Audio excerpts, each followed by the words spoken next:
In this video, we are going to use Autodesk Fusion 360, which is a CAD program, to illustrate properties of quadrilaterals. What I've drawn on the screen here is a generic quadrilateral. It doesn't meet any specific requirements of special kinds of quadrilaterals.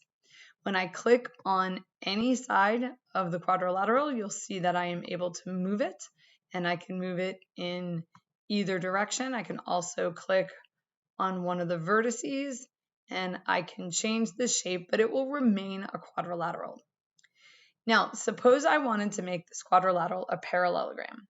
To do that, I can use the definition of parallelogram. Inside Fusion 360, we have what are called geometric constraints.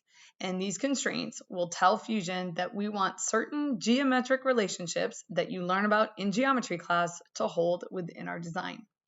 To do this one, I will choose what's called a parallel constraint, and you should recognize the symbol for parallel lines. To use it, I will click on any two lines, and Fusion will make them parallel. You'll notice that this icon appears next to each of these lines, indicating that these lines are now parallel. To make the other pair of lines parallel, I would click the other pair of lines. You will note that before I do that, I do have a trapezoid there. And now I have a parallelogram.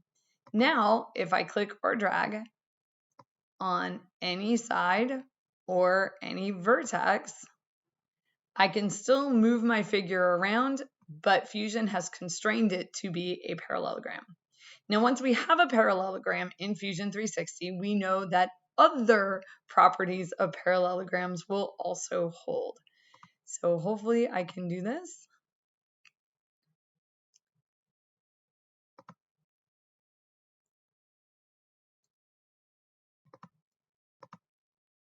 Oh, I have the circle of death. Okay. I am going to click on the measure tool, and I'm going to click on this side, and it tells me that that side length is 3.623.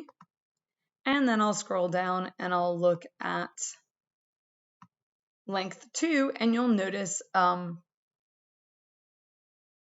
gotta scroll down a little bit more, that it is also 3.623, letting us know that opposite sides are congruent or of equal length. And I could do that for the other pair of opposite sides as well. Now, suppose I wanted to make this a rhombus. Well, the definition of a rhombus is it's a parallelogram with opposites, with all sides congruent. So I am going to use this constraint right here, which is an equal constraint. So in geometry class, if you're talking about the actual line segments in a figure, we use the word congruent. And if we're talking about the lengths of those segments, we would use the word equal.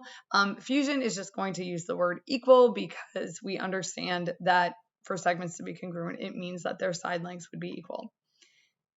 And what I'm going to do is apply this constraint to adjacent sides.